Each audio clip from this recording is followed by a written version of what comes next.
ఇప్పుడు మీరు చూస్తున్న ప్రాపర్టీ 60 సెంట్ల ఈస్ట్ ఫేస్ అగ్రికల్చర్ ల్యాండ్ అండి. ఇది లొకేషన్ విజయవాడ ఉప్పులూరు కేసరపల్లి 100 ఫీట్ రోడ్డుకి రెండో ప్రాపర్టీ అండి. ఇది ఈ ప్రాపర్టీ ముందు 60 అడుగుల రోడ్డు ఉంటుంది. ఈ ప్రాపర్టీ చుట్టుపక్కల అపార్ట్మెంట్స్, హౌసెస్, వెంచర్స్ ఉన్నాయండి. ఈ అగ్రికల్చర్ ల్యాండ్ డైమెన్షన్స్ వచ్చి విడ్త్ వచ్చి 90 ఫీట్ ఉంటుంది, లెంత్ వచ్చి 285 ఫీట్ ఉంటుంది.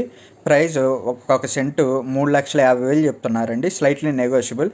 మీకు ఈ ప్రాపర్టీ యొక్క ఫుల్ ఇన్ఫర్మేషన్ కావాలంటే డిస్క్రిప్షన్లో ఉంటుందండి, చూడండి. ఇంట్రెస్ట్ ఉంటే ఈ ప్రాపర్టీని విజిట్ చేయాలనుకుంటే ఈ స్క్రీన్పై కనపడుతున్న నెంబర్కి కాల్ కానీ మెసేజ్ కానీ చేయండి. మీకు ఈ ప్రాపర్టీ నచ్చితే లైక్ చేయండి, షేర్ చేయండి, సబ్స్క్రైబ్ చేయండి.